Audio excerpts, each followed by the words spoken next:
The Kybalion. Chapter 1. The Hermetic Philosophy. From old Egypt have come the fundamental esoteric and occult teachings which have so strongly influenced the philosophies of all races, nations, and peoples for several thousand years. Egypt, the home of the pyramids and the Sphinx, was the birthplace of hidden wisdom and mystic teachings. From her secret doctrine, all nations have borrowed: India, Persia, Chaldea, Media, China, Japan, Assyria, ancient Greece, and Rome, and other ancient countries. They partook liberally at the feast of knowledge which the Hierophants and masters of the land of Isis so freely provided for those who came prepared to partake of the great store of mystic and occult lore which the masterminds of that ancient land had gathered together. In ancient Egypt dwelt the great adepts and masters who have never been surpassed, and who have seldom been equaled during the centuries that have taken their processional flight since the days of the great Hermes. In Egypt was located the great Lodge of Lodges of the Mystics. At the doors of her temples entered the neophytes who afterward, as hierophants, adepts, and masters, traveled to the four corners of the earth, carrying with them the precious knowledge which they were ready, anxious, and willing to pass on to those who were ready to receive the same.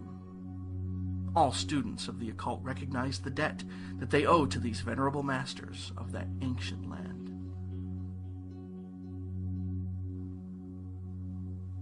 But among these great masters of ancient Egypt there once dwelt one of whom masters hailed as the Master of Masters. This man, if indeed man he was, dwelt in Egypt in the earliest days. He was known as Hermes Trismegistus. He was the father of the occult wisdom, the founder of astrology, the discoverer of alchemy. The details of his life story are lost to history owing to the lapse of the years, though several of the ancient countries disputed with each other in their claims to the honor of having furnished his birthplace, and this thousands of years ago.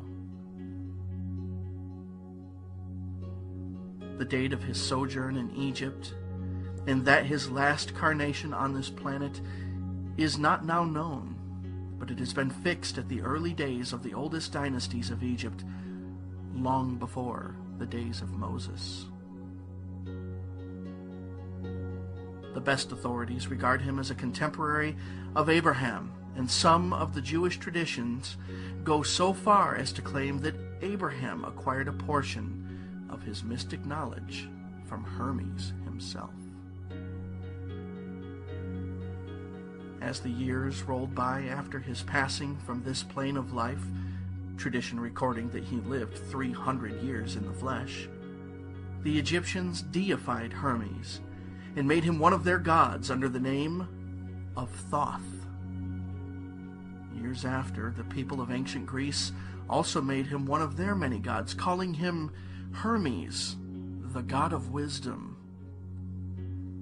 The Egyptians revered his memory for many centuries, yes, tens of centuries, calling him the scribe of the gods, and bestowing upon him distinctively his ancient title, Trismegistus, which means the thrice great, the great great, the greatest great.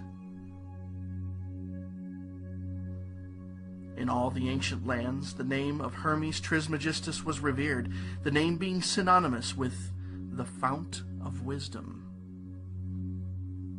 Even to this day, we use the term hermetic in the sense of secret, sealed so that nothing can escape, and this by reason of the fact that the followers of Hermes always observed the principle of secrecy in their teachings. They did not believe in casting pearls before swine, but rather held to the teaching, milk for babes, meat for strong men, both of which maxims are familiar to readers of the Christian scriptures, but both of which had been used by the Egyptians for centuries before the Christian era. And this policy of careful dissemination of the truth has always characterized the Hermetics even unto the present day. The Hermetic teachings are to be found in all lands, among all religions, but never identified with any particular country, nor with any particular religious sect. This because of the warning of the ancient teachers against allowing the secret doctrine to become crystallized into a creed. The wisdom of this caution is apparent to all students of history.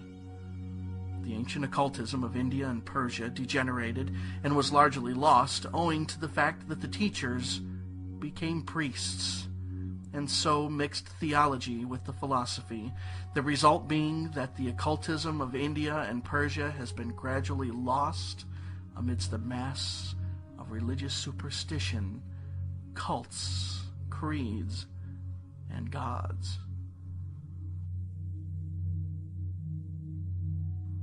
So it was with ancient Greece and Rome. So it was with the Hermetic teachings of the Gnostics and early Christians, which were lost at the time of Constantine, whose iron hand smothered philosophy with the blanket of theology, losing to the Christian Church that which was its very essence and spirit, and causing it to grope through several centuries before it found the way back to its ancient faith. The indications apparent to all careful observers in this 20th century being that the Church is now struggling to get back to its ancient mystic teachings.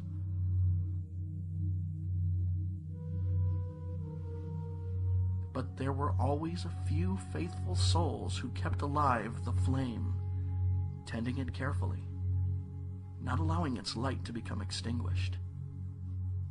And thanks to these staunch hearts and fearless minds, we have the truth still with us. But it is not found in books to any great extent. It has been passed along from master to student, from initiate to hierophant, from lip to ear. When it was written down at all, its meaning was veiled in terms of alchemy and astrology, so that only those possessing the key could read it aright. This was made necessary in order to avoid the persecutions of the theologians of the Middle Ages, who fought the secret doctrine with fire and sword, stake and cross.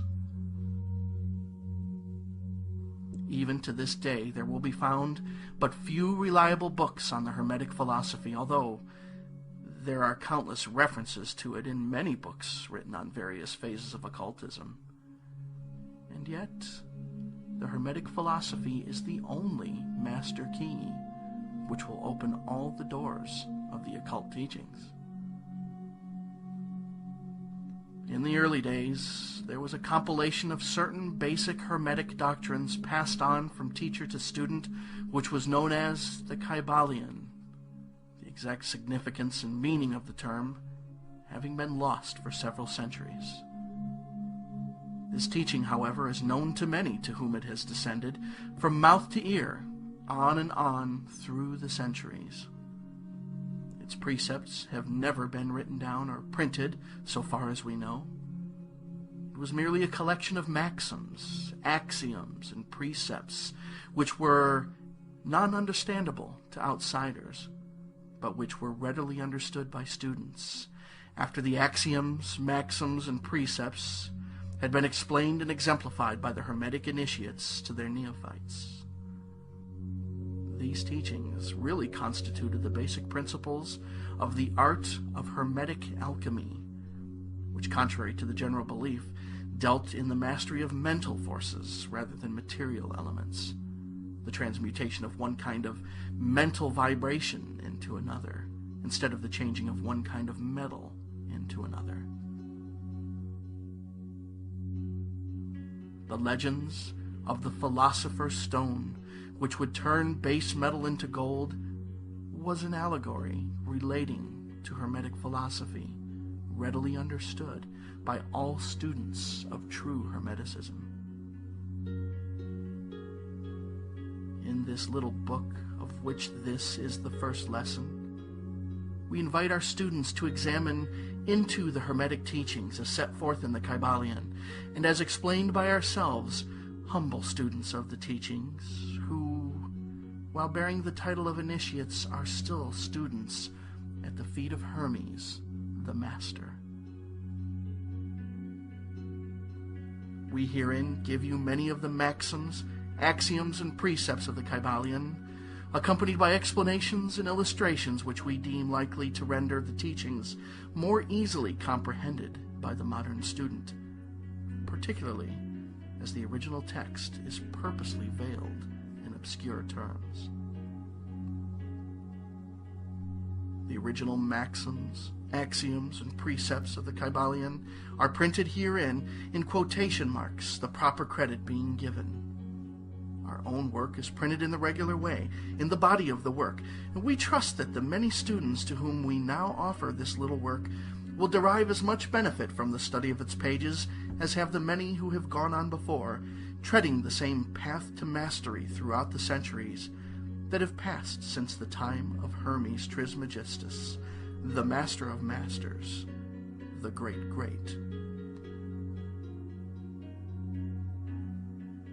In the words of the Kybalion, where fall the footsteps of the Master, the ears of those ready for his teaching open wide. When the ears of the student are ready to hear, then cometh the lips to fill them with wisdom, so that according to the teachings, the passage of this book to those ready for the instruction will attract the attention of such as are prepared to receive the teaching. And likewise, when the pupil is ready to receive the truth, then will this little book come to him or her. Such is the law. The Hermetic principle of cause and effect in its aspect of the law of attraction will bring lips and ear together, pupil and book in company. So mote it be.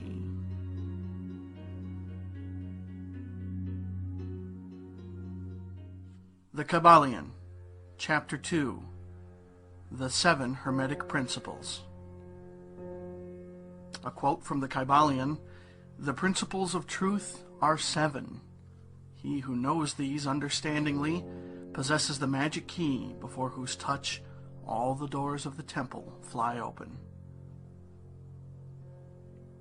The 7 Hermetic principles upon which the entire Hermetic philosophy is based are as follows. Number 1, the principle of mentalism. Number 2, the principle of correspondence. Number 3, the principle of vibration. Number 4, the principle of polarity. Number 5, the principle of rhythm. Number 6, the principle of cause and effect. And number 7, the principle of gender. These 7 principles will be discussed and explained as we proceed with these lessons. A short explanation of each, however, may as well be given at this point. Principle 1, the principle of mentalism. A quote from the Kybalion, "The all is mind, the universe is mental." This principle embodies the truth that all is mind.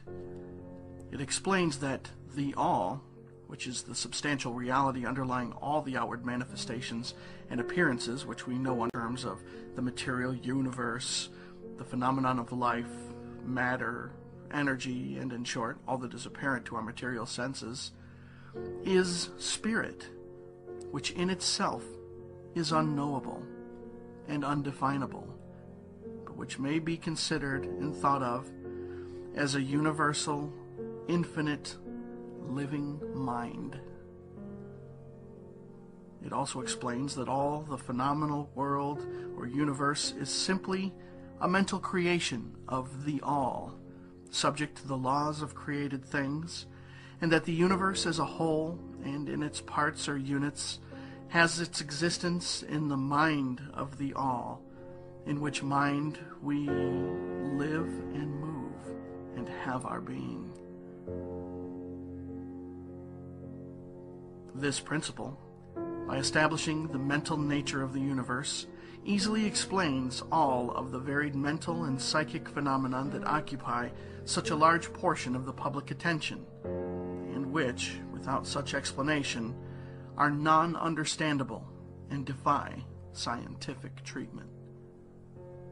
An understanding of this great Hermetic principle of mentalism enables the individual to readily grasp the laws of the mental universe and to apply the same to his well-being and advancement. The Hermetic student is enabled to apply intelligently the great mental laws instead of using them in a haphazard manner.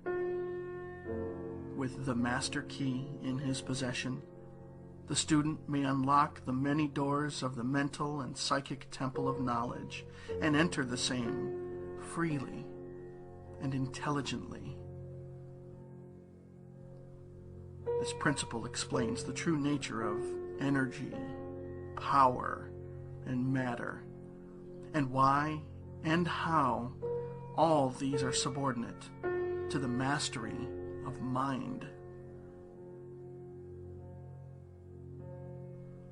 One of the old Hermetic masters wrote long ages ago, "He who grasps the truth of the mental nature of the universe is well advanced on the path to mastery." And these words are as true today as at the time they were first written. Without this master key, mastery is impossible, and the student knocks in vain at the many doors of the temple.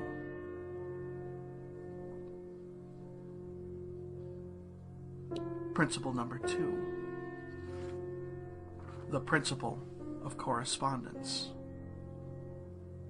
A quote from the Kybalion. "As above, so below. As below, so above." This principle embodies the truth that there is always a correspondence between the laws and phenomena of the various planes of being and life. The old Hermetic axiom ran in these words, "As above, so below. As below, so above." And the grasping of this principle gives one the means of solving many a dark paradox and hidden secret of nature. There are planes beyond our knowing, but when we apply the principle of correspondence to them, we are able to understand much that would otherwise be unknowable to us. This principle is of universal application and manifestation on the various planes of the material, mental, and spiritual universe. It is a universal law. The ancient Hermetists considered this principle as one of the most important mental instruments by which man was able to pry aside the obstacles which hid from view the unknown. Its use even tore aside the veil of Isis to the extent that a glimpse of the face of the goddess might be caught. Just as a knowledge of the principles of geometry enables man to measure distant suns and their movements while seated in his observatory, so a knowledge of the principle of correspondence enables man to reason intelligently from the known to the unknown. Studying the monad, he understands the archangel.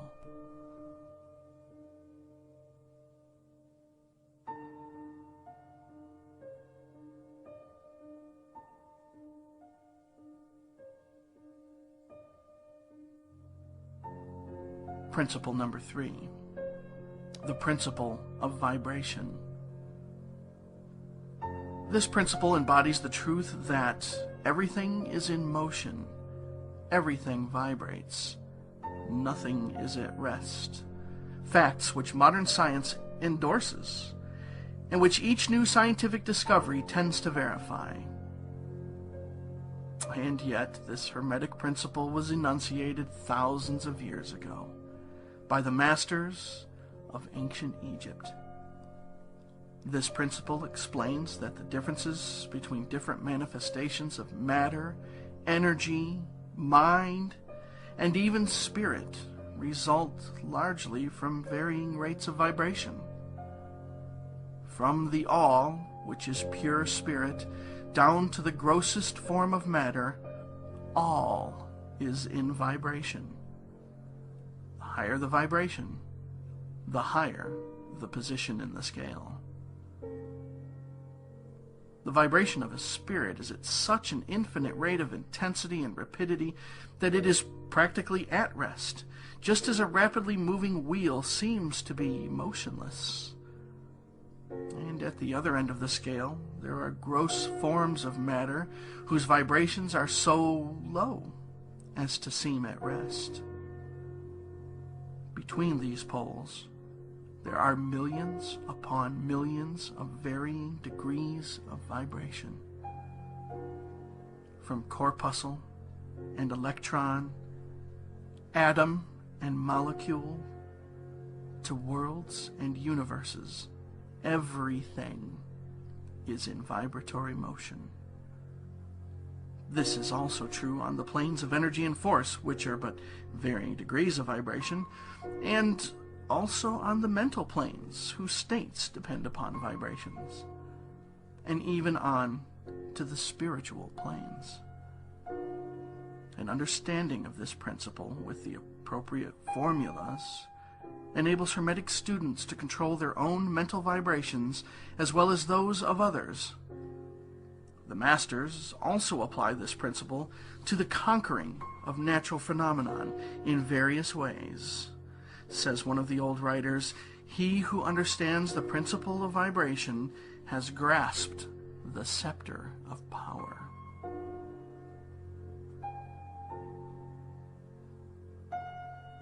Principle 4, the principle of polarity.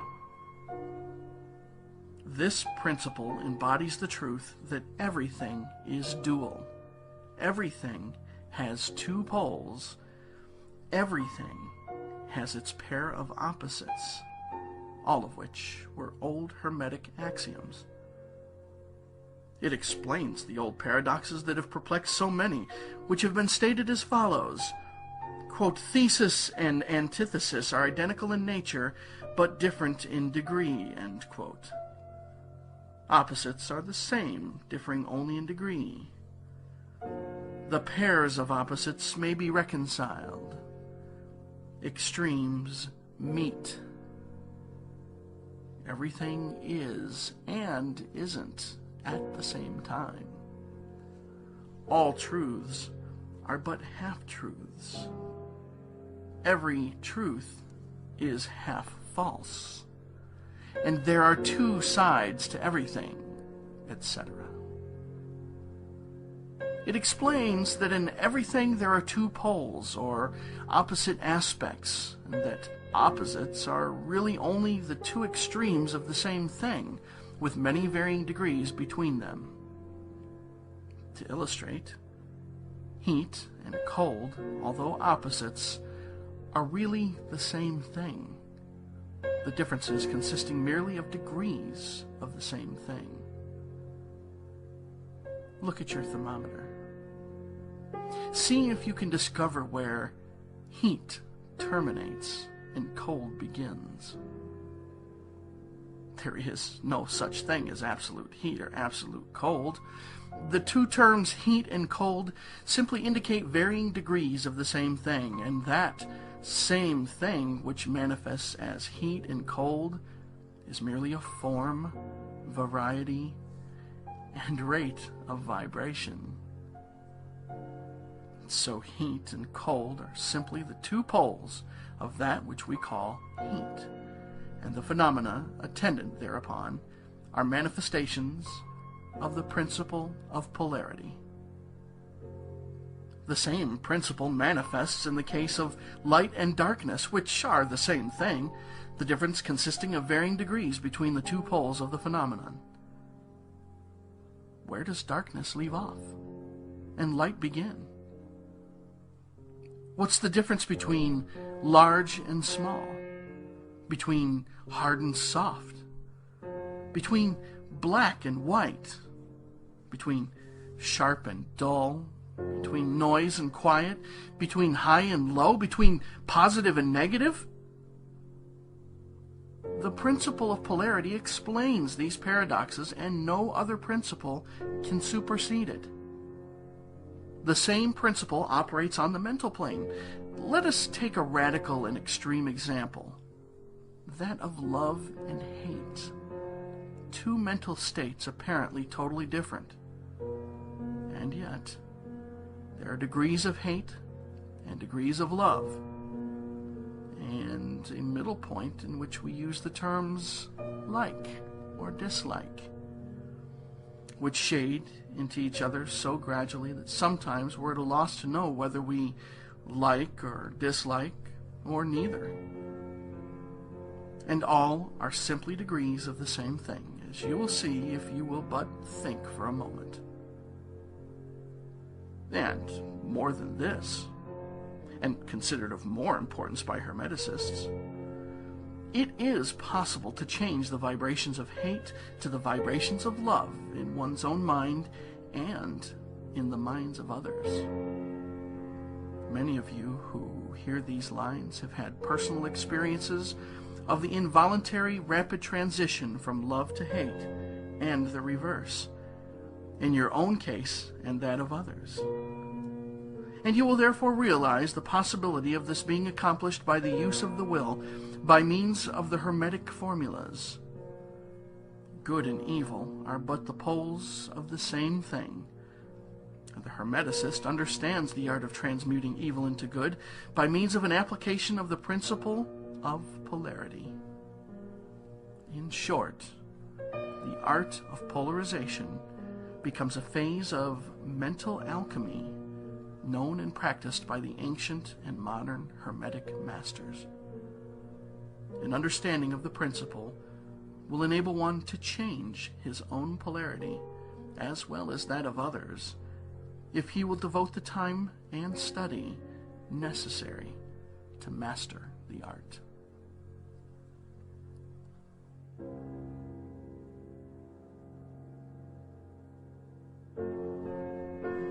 Principle 5. The principle of rhythm. This principle embodies the truth that in everything there is manifested a measured motion to and fro, a flow and inflow, a swing backward and forward, a pendulum-like movement, a tide-like ebb and flow, a high tide and a low tide, between the two poles which exist in accordance with the principles of polarity described a moment ago.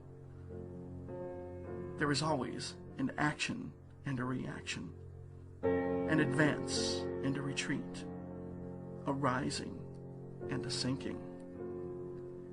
This is in the affairs of the universe.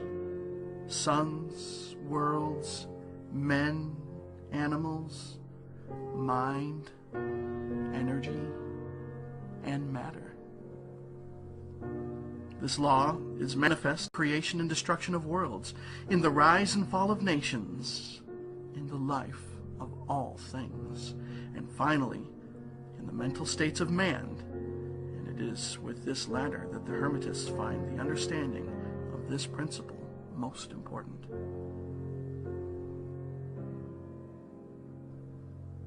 The Hermetists have grasped this principle, finding its universal application, and have also discovered certain means to overcome its effects in themselves by the use of the appropriate formulas and methods.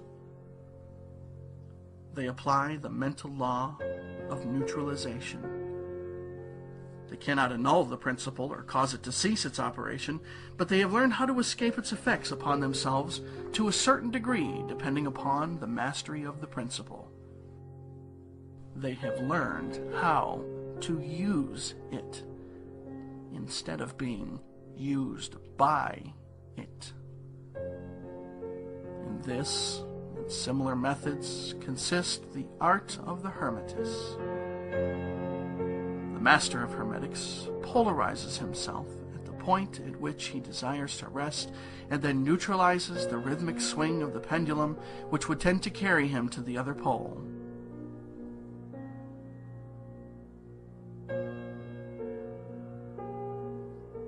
All individuals who have attained any degree of self-mastery do this to a certain degree, more or less unconsciously, but the master does this consciously and by the use of his will, and attains a degree of poise and mental firmness almost impossible of belief on the part of the masses who are swung backward and forward like a pendulum.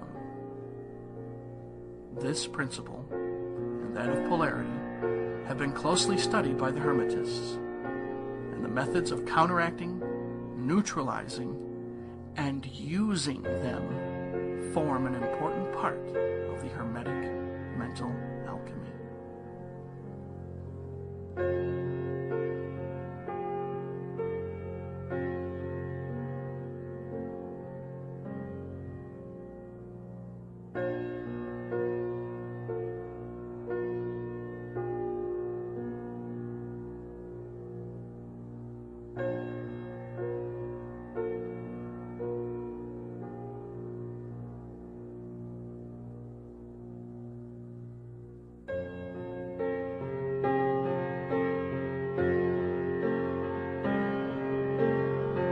Principle 6. The principle of cause and effect. This principle embodies the fact that there is a cause for every effect, an effect from every cause. It explains that everything happens according to law, that nothing ever merely happens, that there is no such thing as chance, that while there are various planes of cause and effect, the higher dominating the lower planes, still nothing ever entirely escapes the law. The Hermetists understand the art and methods of rising above the ordinary plane of cause and effect to a certain degree, and by mentally rising to a higher plane, they become causers instead of effects. The masses of people are carried along, obedient to the environment, the wills and desires of others stronger than themselves, heredity, suggestion, and other outward causes, moving them about like pawns on the chessboard of life. But the masters, rising to the plane above, dominate their moods, characters, qualities, and powers, as well as the environment surrounding them, and become movers instead of pawns. They help to play the game of life instead of being played and moved about by other wills and environment. They use the principle instead of being its tools. The masters obey the causation of the higher planes, but they help to rule on their own plane. In this statement, there is condensed a wealth of Hermetic knowledge. Let him hear who can.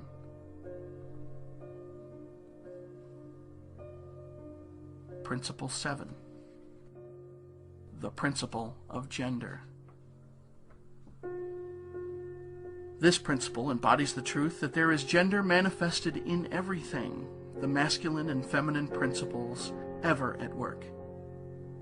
This is true not only on the physical plane, but of the mental and even the spiritual planes.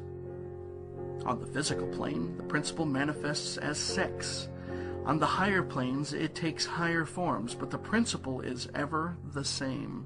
No creation, physical, mental, or spiritual, is possible without this principle. An understanding of its laws will throw light on many a subject that has perplexed the minds of men. The principle of gender works ever in the direction of generation, regeneration, and creation. Everything and every person contains the two elements or principles, or this great principle within it, him or her. Every male thing has the female element also. Every female contains also the male principle. If you would understand the philosophy of mental and spiritual creation, generation and regeneration, you must understand and study this Hermetic principle. It contains the solution to many mysteries of life.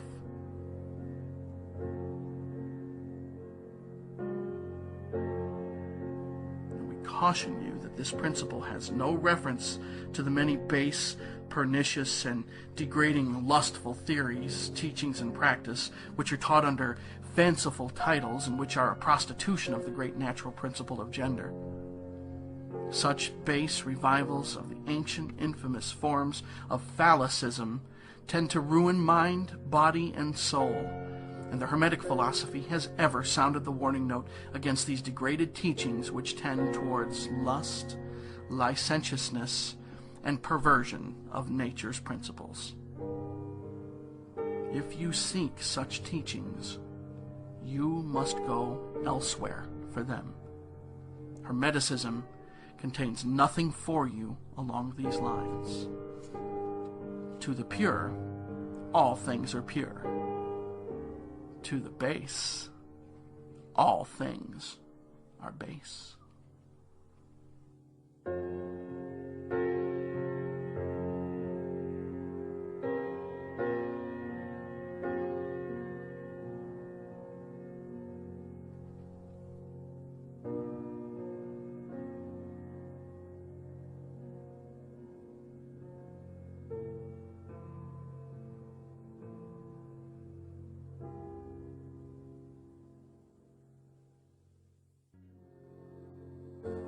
Chapter 3.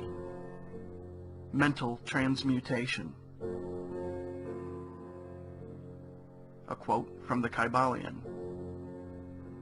Mind, as well as metals and elements, may be transmuted from state to state, degree to degree, condition to condition, pole to pole, vibration to vibration. True Hermetic transmutation is a mental art.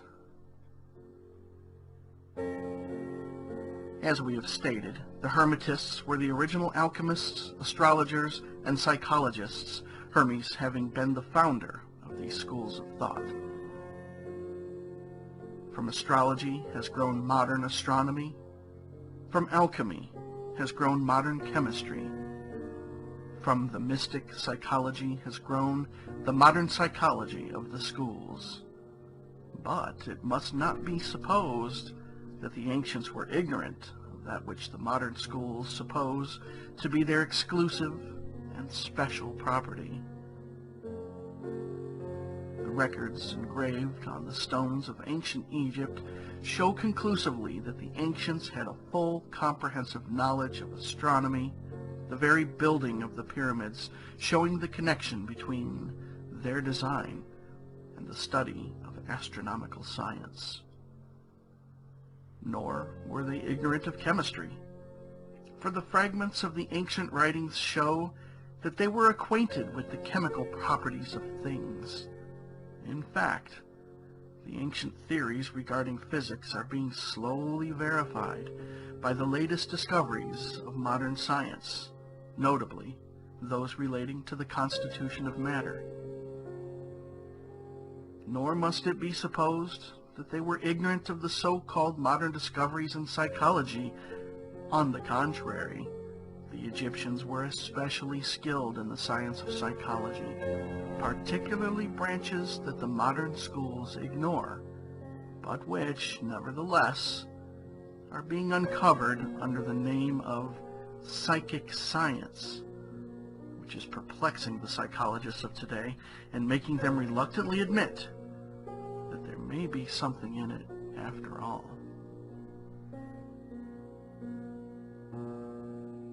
Truth is that beneath the material chemistry, astronomy, and psychology, that is, the psychology in its phase of brain action, the ancients possessed a knowledge of transcendental astronomy called astrology, of transcendental chemistry called alchemy, of transcendental psychology called mystic psychology. They possess the inner knowledge as well as the outer knowledge, the latter alone being possessed by modern scientists. Among the many secret branches of knowledge possessed by the Hermetists was that known as mental transmutation, which forms the subject matter of this lesson.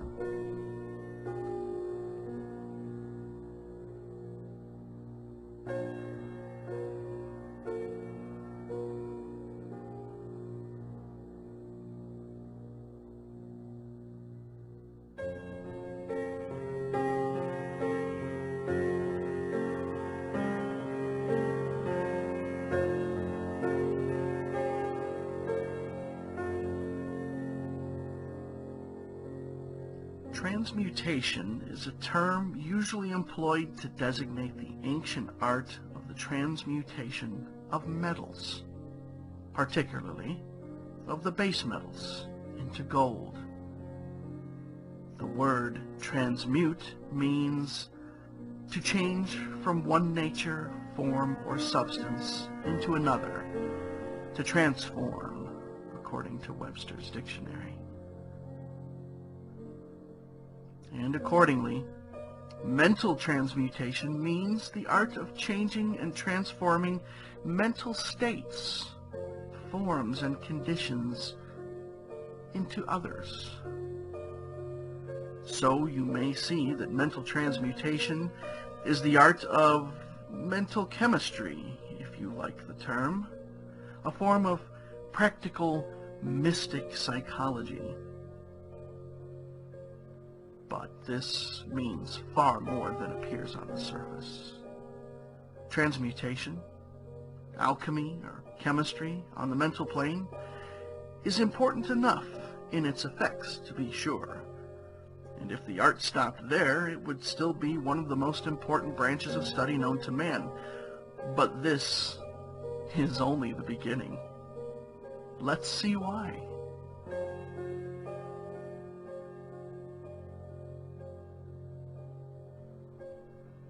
The first of the 7 Hermetic principles is the principle of mentalism, the axiom of which is, the all is mind, the universe is mental, which means that the underlying reality of the universe is mind, and the universe itself is mental, that is, existing in the mind of the all.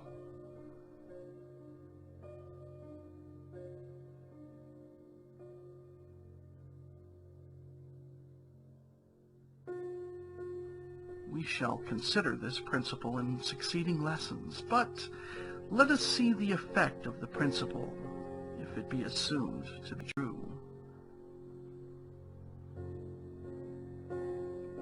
If the universal is mental in its nature, then mental transmutation must be the art of changing the conditions of the universe along the lines of matter, force, and mind.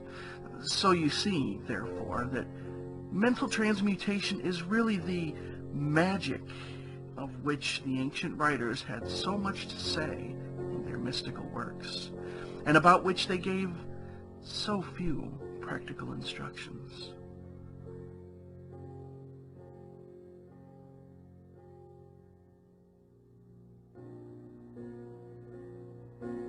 If all be mental, then the art which enables one to transmute mental conditions must render the master the controller of material conditions, as well as those ordinarily called mental.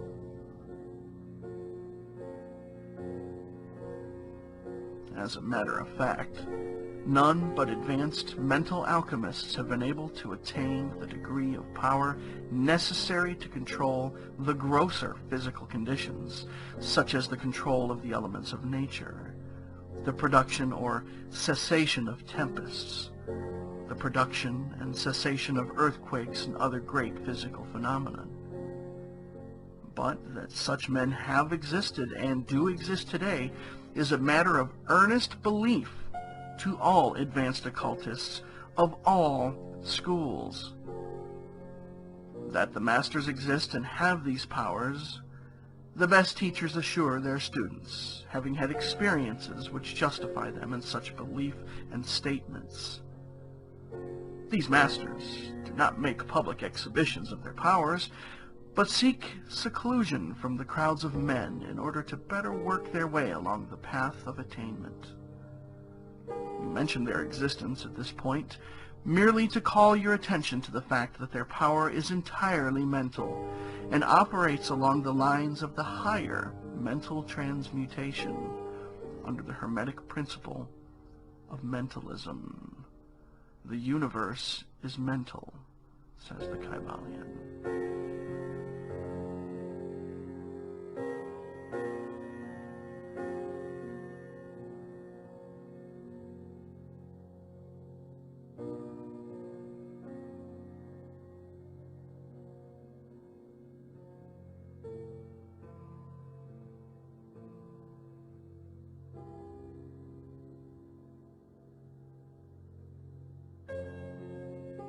But students and hermetists of a lesser degree than masters, the initiates and teachers, are able to freely work along the mental plane in mental transmutation.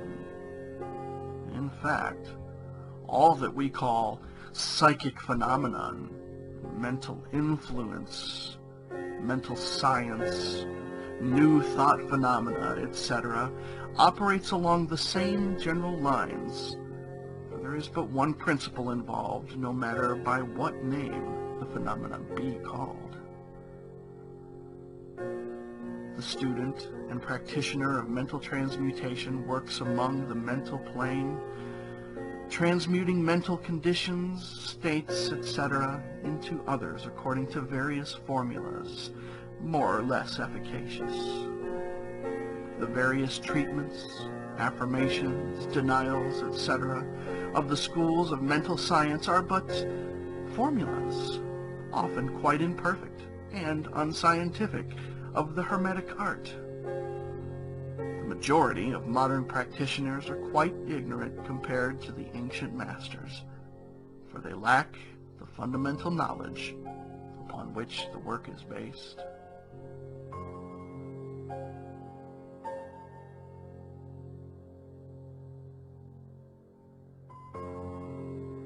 Not only may the mental states, etc., of oneself be changed or transmuted by Hermetic methods, but also the states of others may be, and are, constantly transmuted in the same way, usually unconsciously, but often consciously, by some understanding of the laws and principles, in cases where the people affected are not informed of the principles of self-protection. And more than this, as many students and practitioners of modern mental science know, every material condition depending upon the minds of other people may be changed or transmuted in accordance with the earnest desire, will, and treatments of the person desiring changed conditions of life. The public are so generally informed regarding these things at present that we do not deem it necessary to mention the same at length, our purpose at this point being merely to show the Hermetic principle and art underlying all of these various forms of practice, good and evil, for the force can be used in opposite directions according to the Hermetic principles of polarity. In this little book, we shall state the basic principles of mental transmutation, that all who will grasp the principles can thus possess the master key that will unlock the many doors of the principle of polarity. We shall now proceed to a consideration of the first of the 7 Hermetic principles, the principle of mentalism, in which is explained the truth that the all is mind, the universe is mental, in the words of the Kybalion.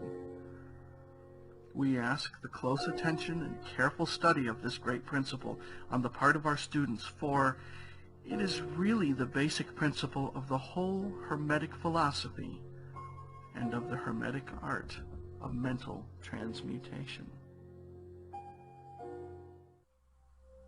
Chapter 4. The All. A quote from the Kybalion. Under and back of the universe of time, space, and change is ever to be found the substantial reality, the fundamental truth. Substance means that which underlies all outward manifestations, the essence, the essential reality, the thing in itself, etc. Substantial means actually existing, being the essential element, being real, etc. Reality means the state of being real, true, enduring, valid, fixed, permanent, actual, etc. Under and behind all outward appearances or manifestations, there must always be a substantial reality. This is the law. Man, considering the universe, of which he is a unit, sees nothing but change in matter, forces, and mental states. He sees that nothing really is, but that everything is becoming and changing. Nothing stands still.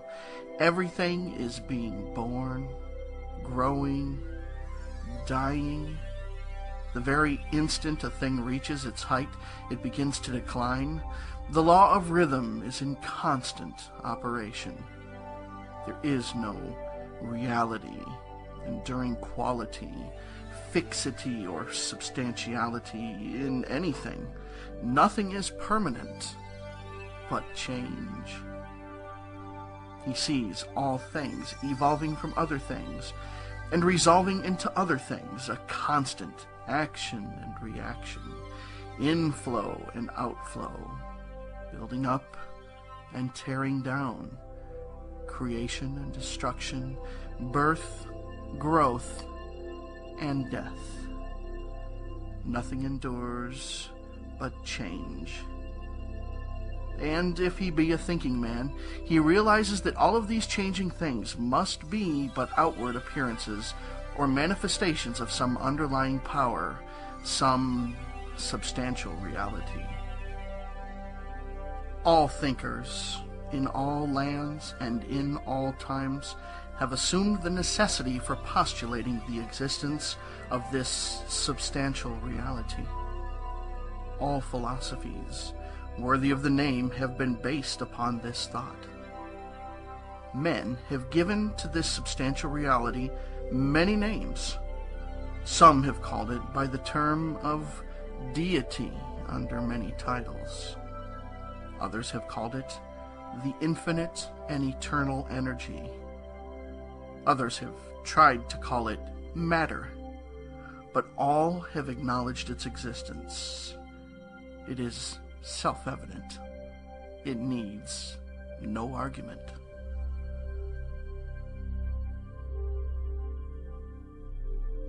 In these lessons, we have followed the example of some of the world's greatest thinkers, both ancient and modern, the Hermetic Masters, and have called this underlying power, this substantial reality, by the Hermetic name of the All, which term we consider the most comprehensive of the many terms applied by man to that which transcends names and terms.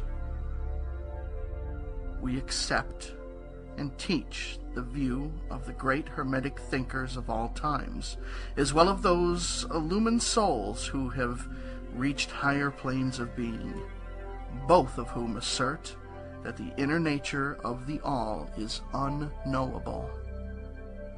This must be so, for naught by the All itself can comprehend its own nature and being.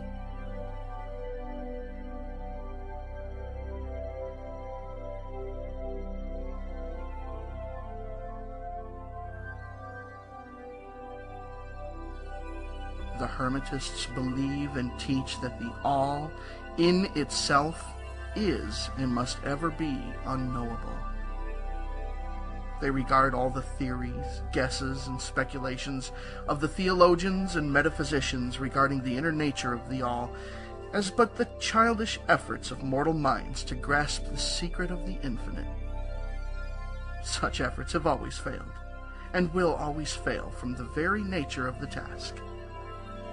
One pursuing such inquiries travels around and around in the labyrinth of thought until he's lost to all sane reasoning, action, or conduct, and is utterly unfitted for the work of life. He's like the squirrel which frantically runs around and around the circling treadmill wheel of his cage, traveling ever and yet reaching nowhere. At the end, a prisoner still, standing just where he started.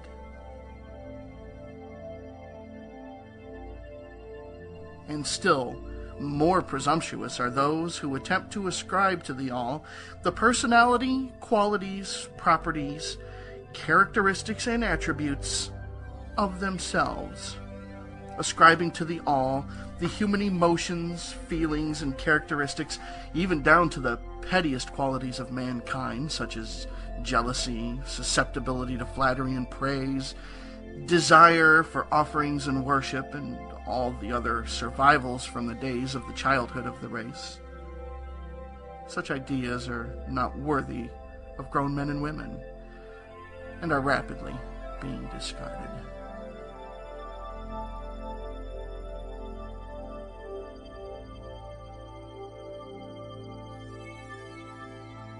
At this point, it may be proper for me to state that we make a distinction between religion and theology, between philosophy and metaphysics.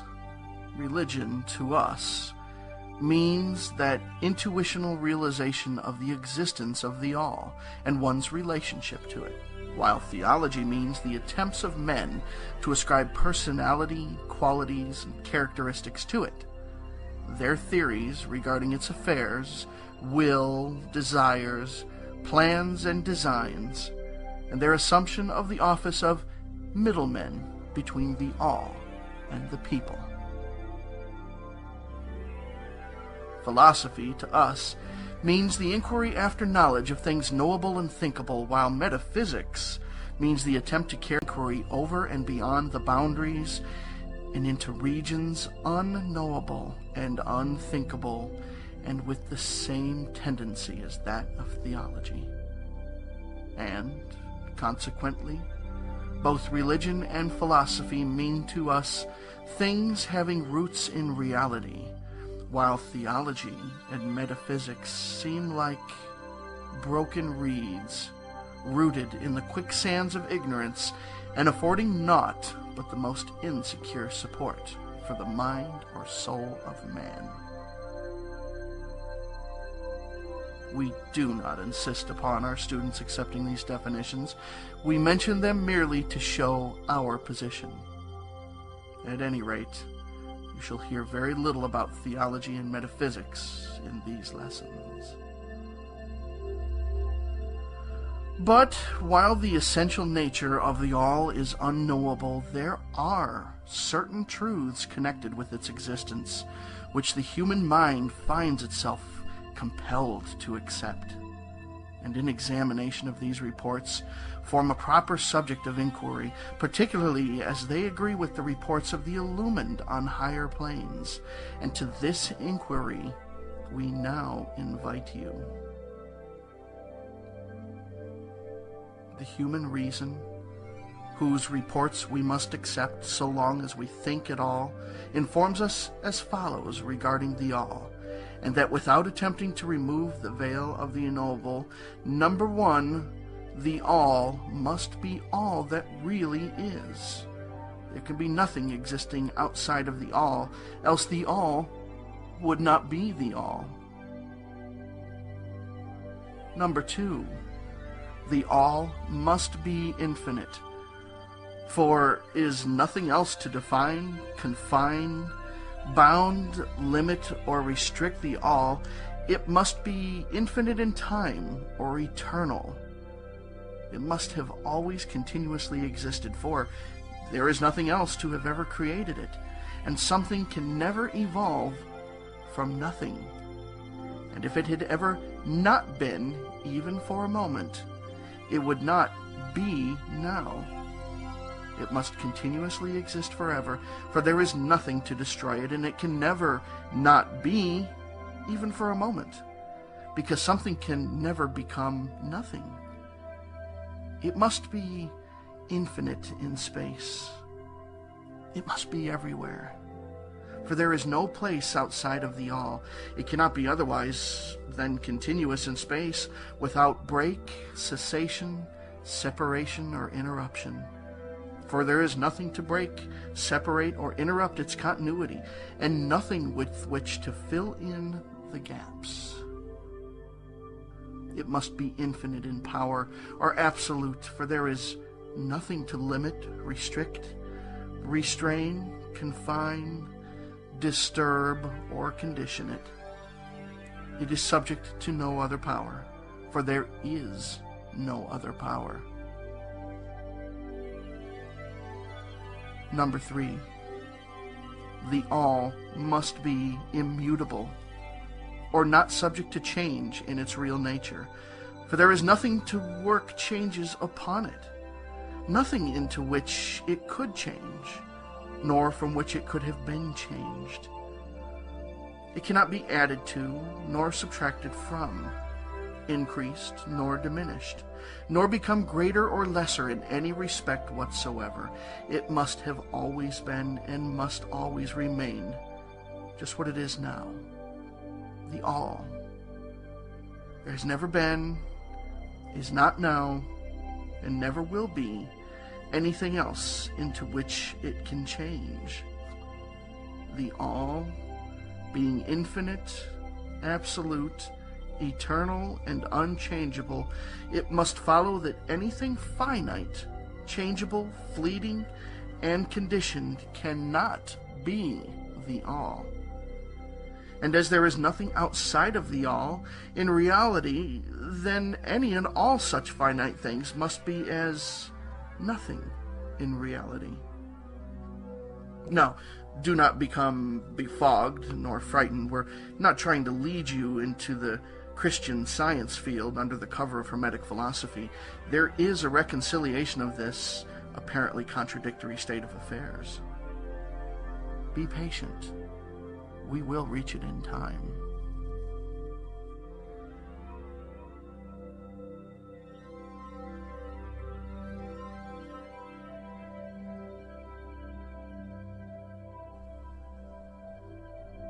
We see around us that which is called matter, which forms the physical foundation for all forms.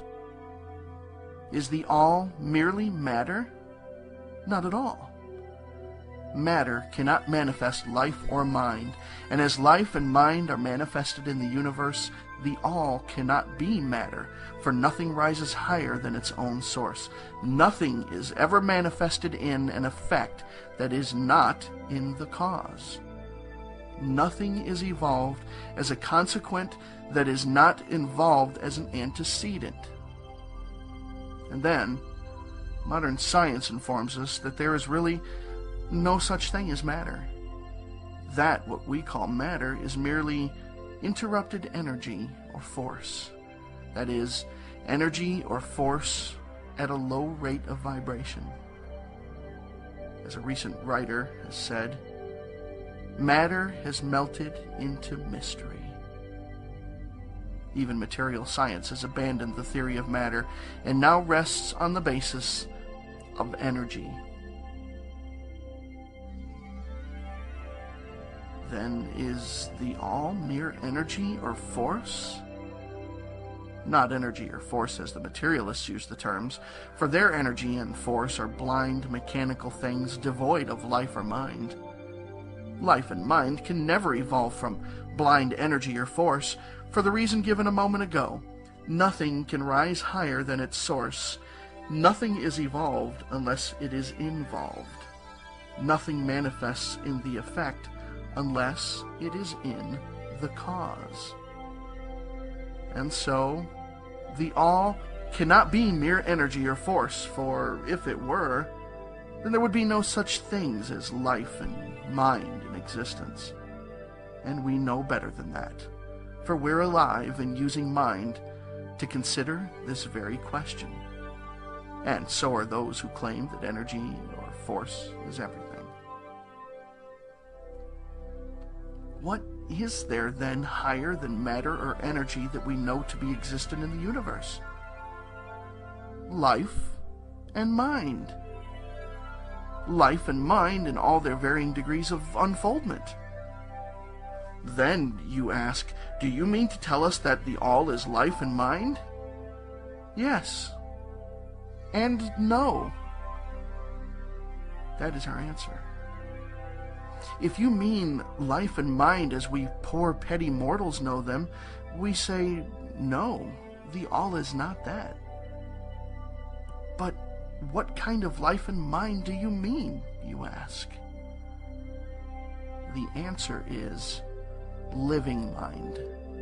As far above that which mortals know by those words, as life and mind are higher than mechanical forces or matter, infinite living mind as compared to finite life and mind. We mean that which the illumined souls mean when they reverently pronounce the word Spirit. The all is infinite living mind. The illumined call it Spirit.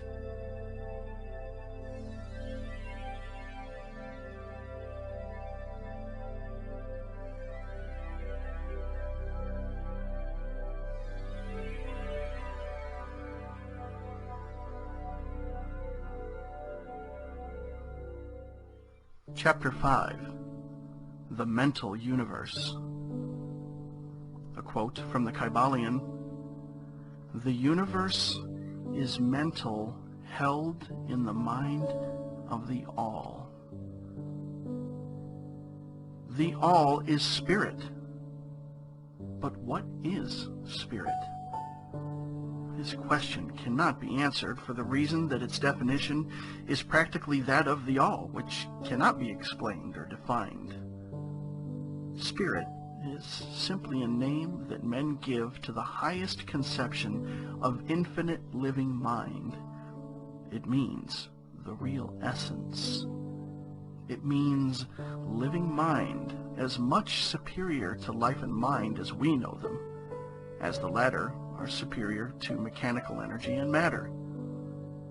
Spirit transcends our understanding, and we use the term merely that we may think of or speak of the all. For the purposes of thought and understanding, we are justified in thinking of spirit as infinite living mind, at the same time acknowledging that we cannot fully understand it. We must either do this or stop thinking of the matter at all.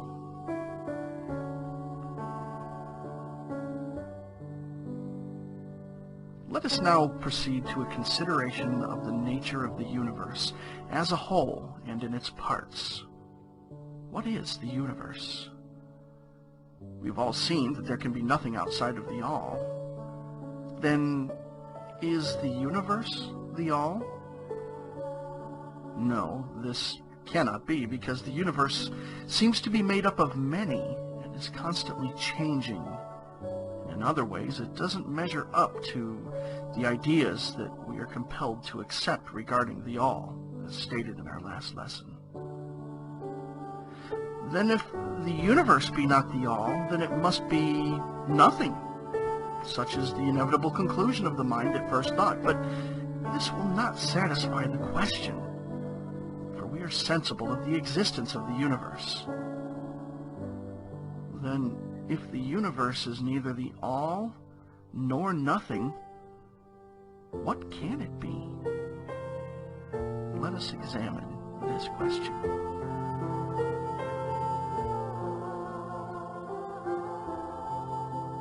If the universe exists at all, or seems to exist, it must proceed in some way from the all. It must be a creation of the all. But as something can never come from nothing, from what could the all have created it? Some philosophers have answered this question by saying that the all created the universe from itself, that is, from the being and substance of the all. But this will not do, for the all cannot be subtracted from, nor divided, as we have seen. And then again, if this be so, would not each particle in the universe be aware of its being the all? The all could not lose knowledge of itself, nor actually become an atom, or blind force, or lowly living thing. Some men, indeed, realizing that the all is indeed the all, and also recognizing that they, the men, existed, have jumped to the conclusion that they and the all were identical, and they have filled the air with shouts of, "I am God," to the amusement of the multitude and the sorrow of the sages. The claim of the corpuscle that I am man would be modest in comparison.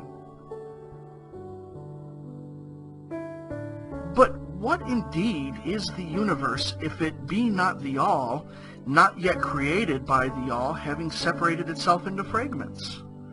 What else can it be? Of what else can it be made? This is the great question.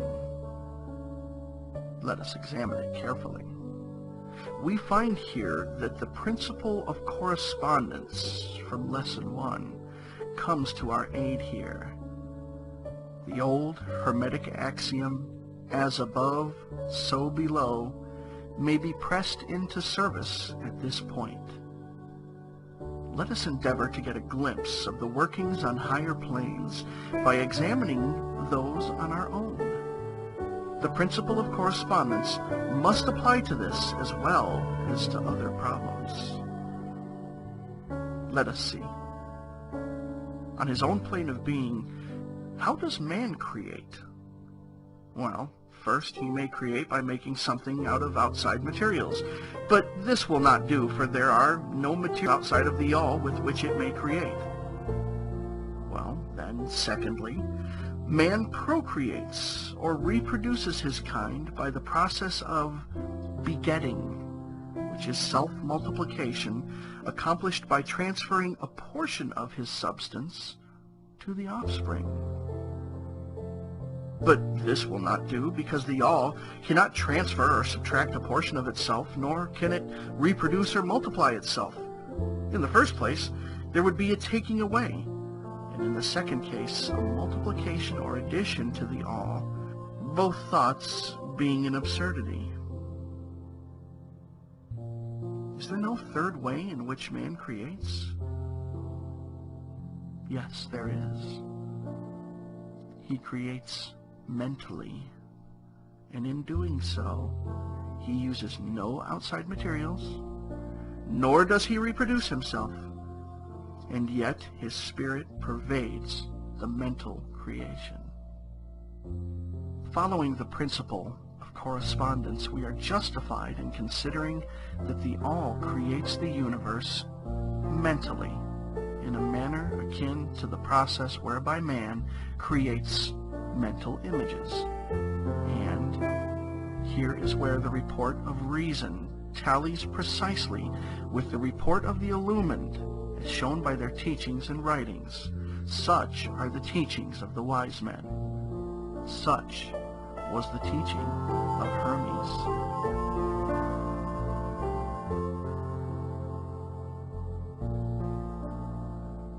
The All can create in no other way except mentally, without either using material, and there is none to use, or else reproducing itself, which is also impossible. There is no escape from this conclusion of the reason, which, as we have said, agrees with the highest teachings of the illumined. Just as you, student, may create a universe of your own in your mentality, so does the All create universes in its own mentality. But your universe, it's the mental creation of a finite mind, whereas that of the All is the creation of an infinite. The two are similar in kind, but infinitely different in degree. We shall examine more closely into the process of creation and manifestation as we proceed. But this is the point to fix in your minds at this stage. The universe and all it contains is a mental creation of the All. Verily indeed, all is mind.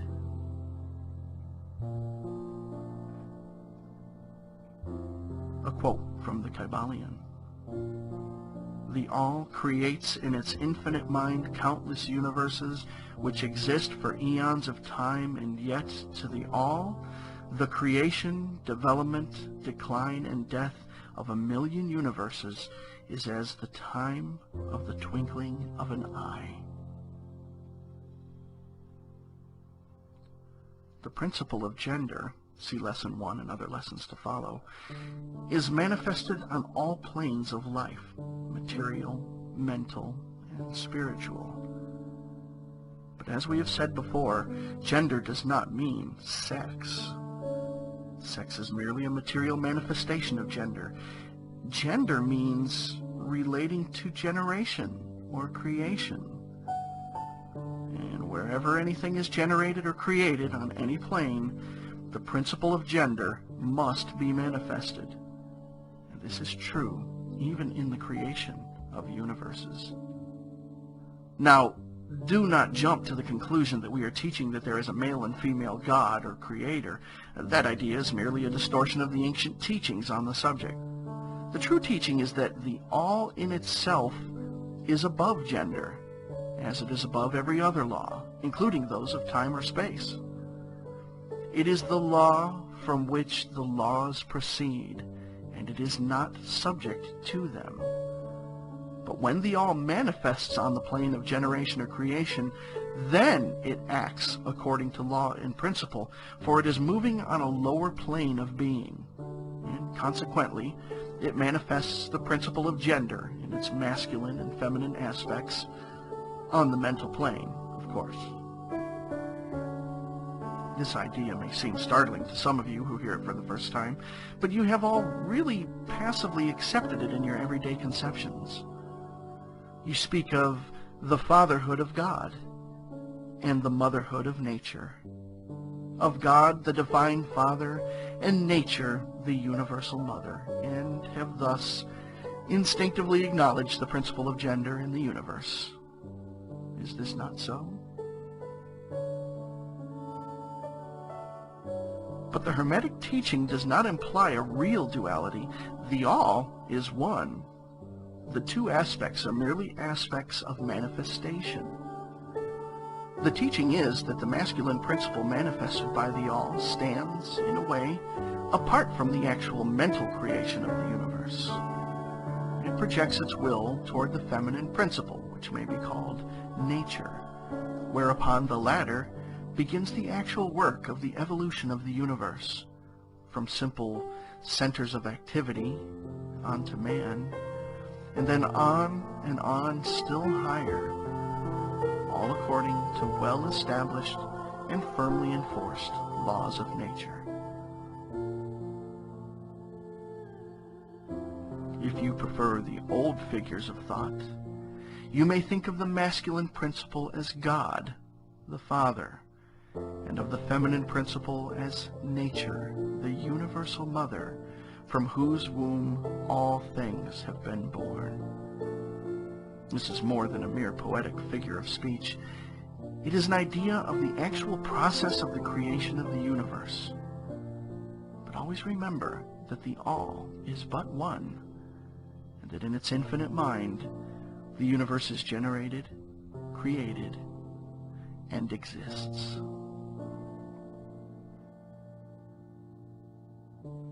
It may help you to get the proper idea if you will apply the law of correspondence to yourself and your own mind. You know that the part of you which you call I, in a sense, stands apart and witnesses the creation of mental images in your mind. The part of your mind in which the mental generation is accomplished may be called the me, in distinction from the I, which stands apart and witnesses and examines the thoughts, ideas, and images of the me. As above, so below, remember. And the phenomenon of one plane may be employed to solve the riddles of higher or lower planes. Is it any wonder that you, the child, feel that instinctive reverence for the all, which feeling we may call religion, that respect and reverence for the Father Mind? Is it any wonder that when you consider the works and wonders of nature, you're overcome with a mighty feeling which has its roots away down in your innermost being? It is the mother mind that you are pressing close up to, like a babe to the breast.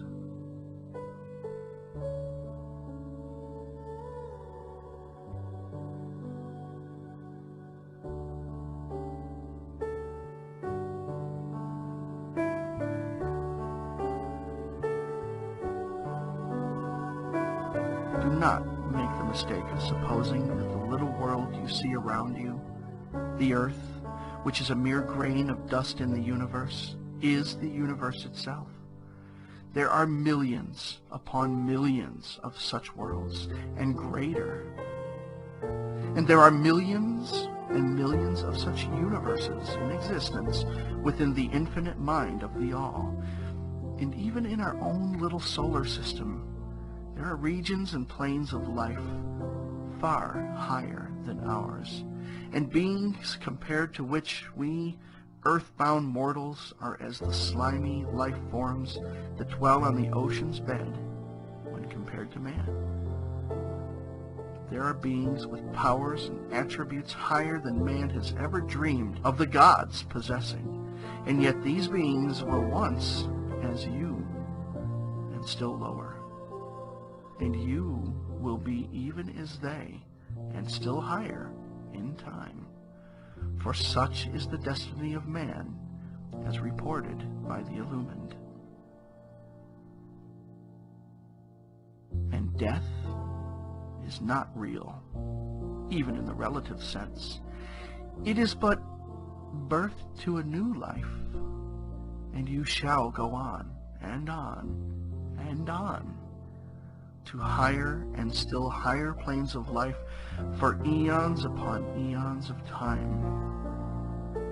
The universe is your home, and you shall explore its farthest recesses before the end of time. You are dwelling in the infinite mind of the all, and your possibilities and opportunities are infinite, both in time and space.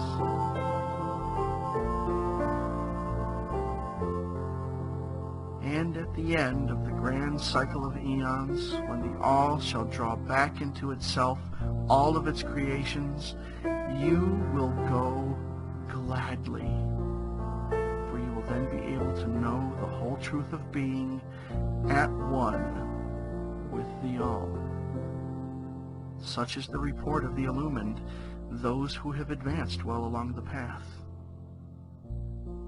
And, in the meantime, rest calm and serene.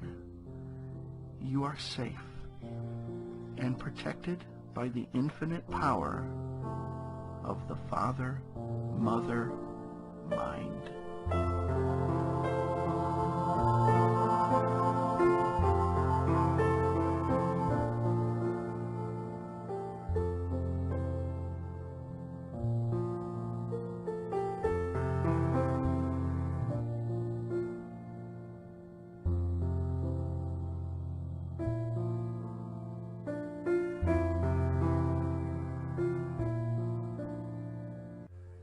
Chapter 6. The Divine Paradox. A quote from the Kybalion. The half-wise, recognizing the comparative unreality of the universe, imagine that they may defy its laws. Such are vain and presumptuous fools, and they are broken against the rocks and torn asunder by the elements by reason of their folly. The truly wise, knowing the nature of the universe, use law against laws, the higher against the lower, and by the art of alchemy transmute that which is undesirable into that which is worthy, and thus triumph. Mastery consists not in abnormal dreams, visions, and fantastic imaginings or living, but in using the higher forces against the lower, escaping the pains of the lower planes by vibrating on the higher. Transmutation, not presumptuous denial, is the weapon of the Master. This is the paradox of the universe resulting from the principle of polarity which manifests when the All begins to create. Hearken to it, for it points to the difference between half-wisdom and wisdom. While to the infinite All, the universe, its laws, its powers, its life, its phenomenon, are as things witnessed in the state of meditation or dream. Yet to all that is finite, the universe must be treated as real, and life, and action, and thought must be based thereupon, accordingly, although with an ever-understanding of the higher truth. Each according to its own plane and laws. Were the All to imagine that the universe were indeed reality, then woe to the universe, for there would be then no escape from lower to higher, divineward.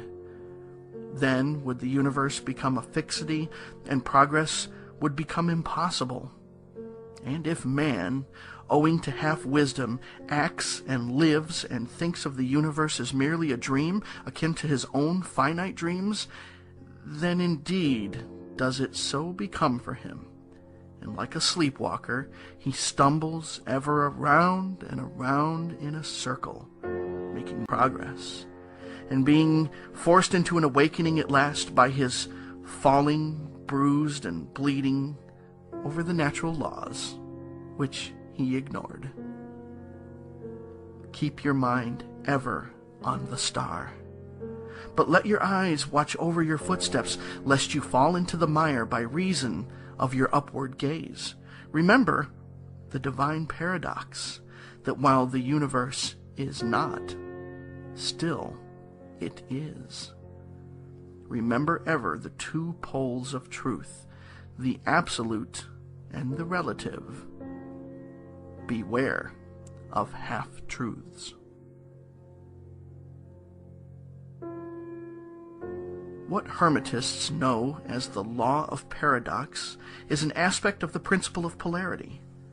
The Hermetic writings are filled with references to the appearance of the paradox in the consideration of the problems of life and being.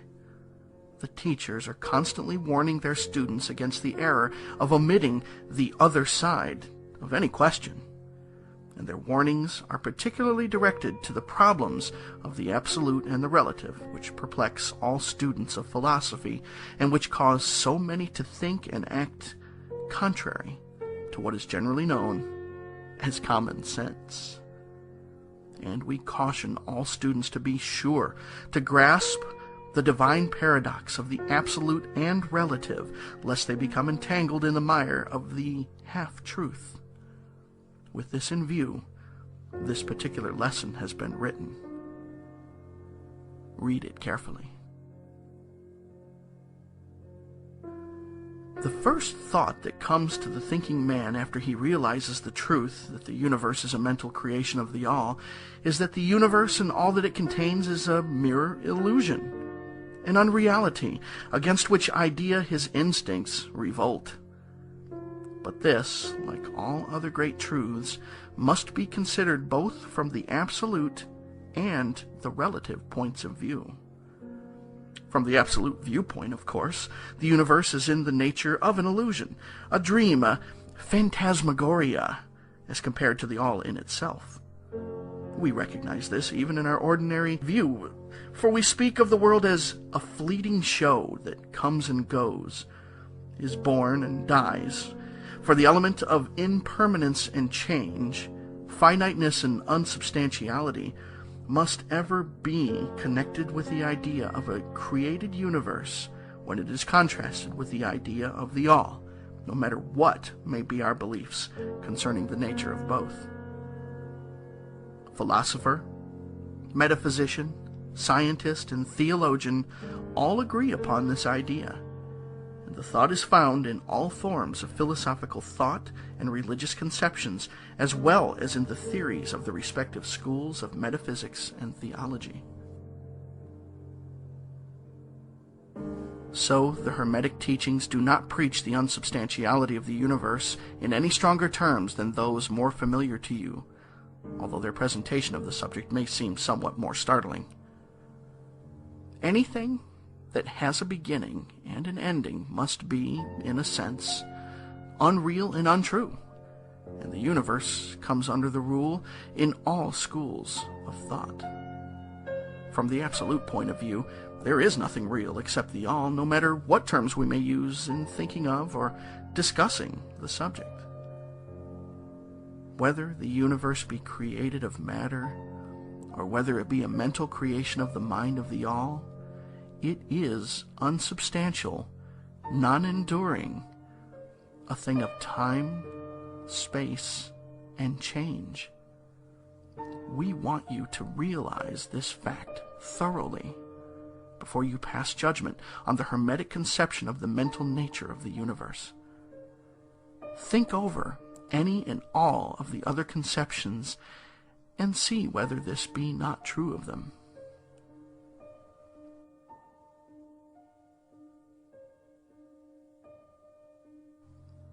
But the absolute point of view shows merely one side of the picture. The other side is the relative one.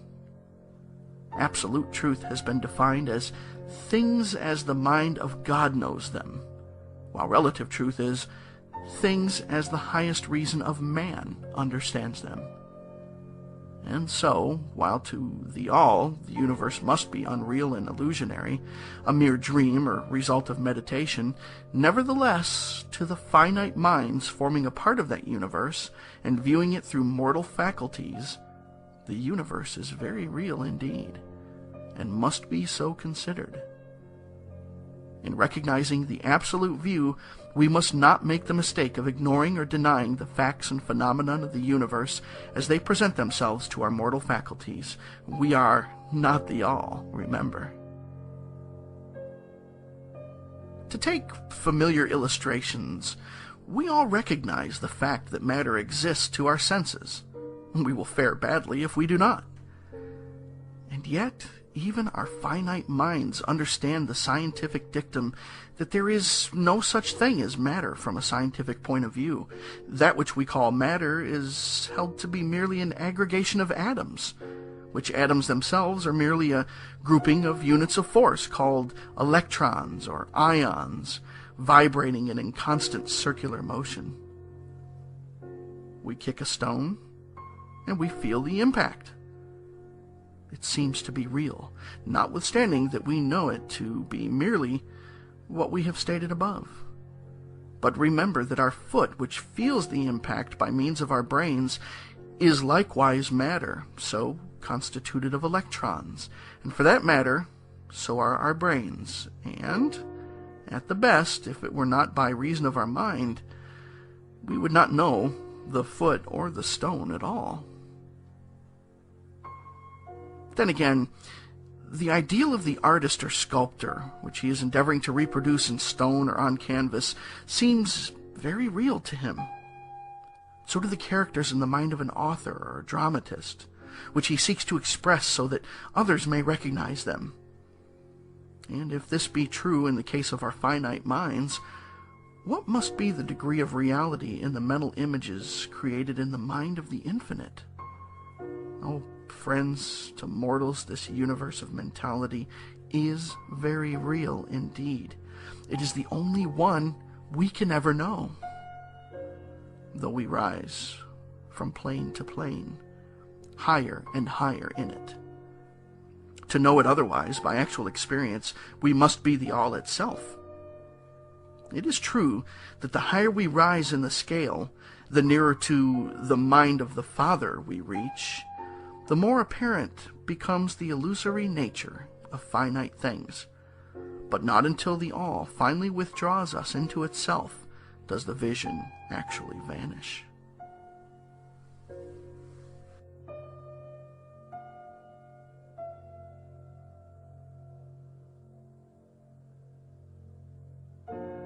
So we need not dwell upon the feature of illusion. Rather, let us, recognizing the real nature of the universe, seek to understand its mental laws, and endeavor to use them to the best effect in our upward progress through life as we travel from plane to plane of being. The laws of the universe are nonetheless iron laws because of the mental nature. All, except the all, are bound by them. What is in the infinite mind of the all is real in a degree second only to that reality itself which is vested in the nature of the all. So, do not feel insecure or afraid. We are all held firmly in the finite mind of the all, and there is naught to hurt us or for us to fear. There is no power outside of the all to affect us, so we may rest calm and secure. There's a world of comfort and security in this realization when once attained. Then, calm and peaceful do we sleep, rocked in the cradle of the deep, resting safely on the bosom of the ocean of infinite mind, which is the all. In the all, indeed, do we live and move and have our being.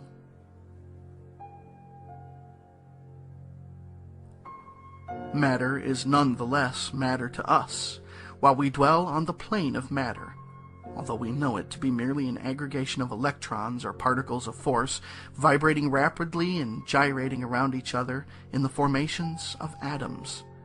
The atoms, in turn, vibrating and gyrating, forming molecules, which latter, in turn, form larger masses of matter. Nor does matter become less matter when we follow the inquiry still further and learn from the Hermetic teachings that the force of which the electrons are but units is merely a manifestation of the mind of the all, and like all else in the universe is purely mental in its nature. While on the plane of matter we must recognize its phenomenon. We may control matter, as all masters of higher or lesser degree do, but we do so by applying the higher forces. We commit a folly when we attempt to deny the existence of matter in the relative aspect. We may deny its mastery over us, and rightfully so, but we should not attempt to ignore it in its relative aspect, at least so long as we dwell upon its plane. Nor do the laws of nature become less constant or effective when we know them, likewise, to be merely mental creations. They're in full effect on the various planes. We overcome the lower laws by applying still higher ones, and in this way only. But we cannot escape law or rise above it entirely. Nothing but the all can escape law, and that because the all is law itself, from which all laws emerge. The most advanced masters may acquire the powers usually attributed to the gods of men, and there are countless ranks of being in the great hierarchy of life, whose being and power transcends even that of the highest masters among men to a degree unthinkable by mortals. But even the highest master and the highest being must bow to the law and be as nothing in the eye of the all. So that if even these highest beings, whose powers exceed even those attributed by men to their gods, if even these are bound by and are subservient to the law, then imagine the presumption of mortal man of our race and grade when he dares to consider the laws of nature as unreal, visionary, and illusory, because he happens to be able to grasp the truth that the laws are mental in nature and simply mental creations of the all. Those laws which the all intends to be governing laws are not to be defied or argued away. So long as the universe endures, will they endure, for the universe exists by virtue of these laws which form its framework and which hold it together.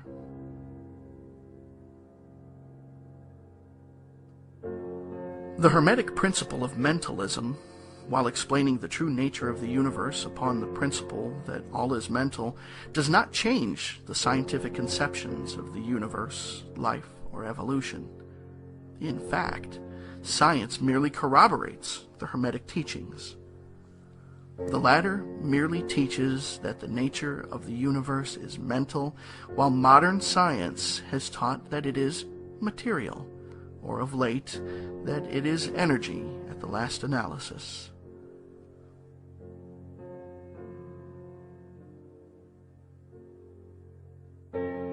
The Hermetic teachings have no fault to find with Herbert Spencer's basic principle, which postulates the existence of an infinite and eternal energy from which all things proceed.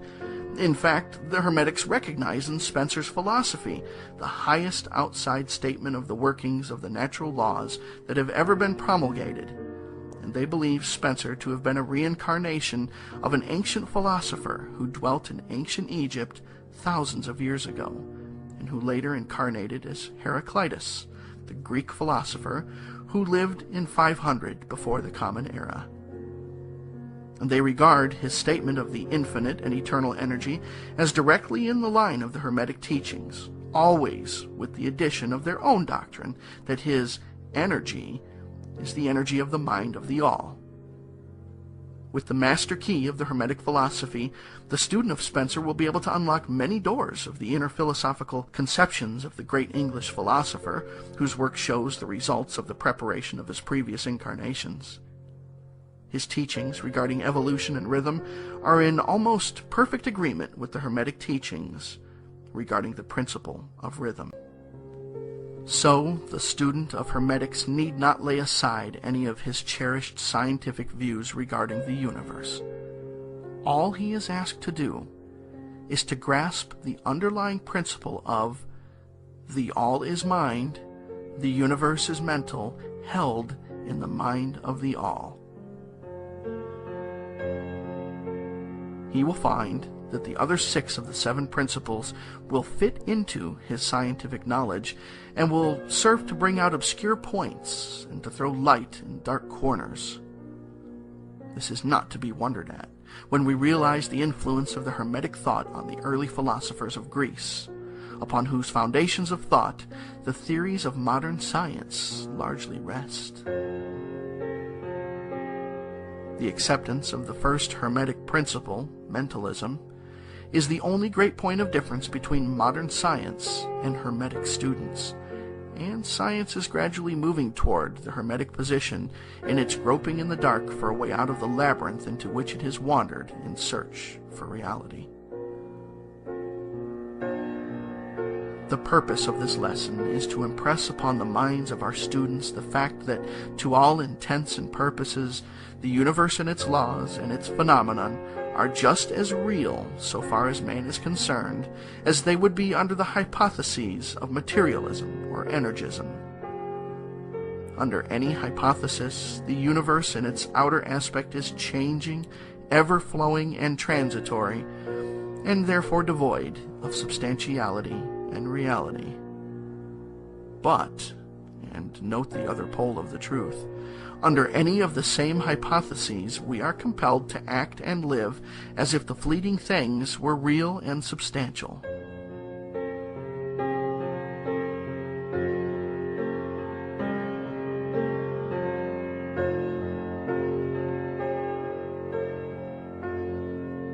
With this difference, always, between the various hypotheses, that under the old views mental power was ignored as a natural force, while under mentalism it becomes the greatest natural force. And this one difference revolutionizes life to those who understand the principle and its resulting laws and practice. So, finally, students all, grasp the advantage of mentalism and learn to know, use, and apply the laws resulting therefrom. But do not yield to the temptation which, as the Kybalion states, overcomes the half-wise, and which causes them to be hypnotized by the apparent unreality of things, the consequence being that they wander about like dream people, dwelling in a world of dreams, ignoring the practical work and life of man, the end being that they are broken against the rocks and torn asunder by the elements by reason of their folly. Rather, follow the example of the wise, which the same authority states, use law against laws, the higher against the lower, and by the art of alchemy transmute that which is undesirable into that which is worthy, and thus triumph. Following the authority, let us avoid the half-wisdom, which is folly, which ignores the truth that mastery consists not in abnormal dreams, visions, and fantastic imaginings or living, but in using the higher forces against the lower, escaping the pains of the lower planes by vibrating on the higher. Remember always, student, that transmutation, not presumptuous denial, is the weapon of the master. The above quotations are from the Kybalion and are worthy of being committed to the memory by the student. We do not live in a world of dreams, but in a universe which, while relative, is real so far as our lives and actions are concerned. Our business in the universe is not to deny its existence, but to live, using the laws to rise from lower to higher, living on, doing the best that we can under the circumstances arising each day, and living so far as possible to our highest ideas and ideals. The true meaning of life is not known to men on this plane, if indeed to any but the highest authorities, and our own intuitions teach us that we will make no mistake in living up to the best that is in us so far as possible, and realizing the universal tendency in the same direction in spite of apparent evidences to the contrary. We are all on the path, and the road leads upward ever, with frequent resting places. Read the message of the Kybalion, and follow the example of the wise, avoiding the mistake of the half-wise, who perish by reason of their folly.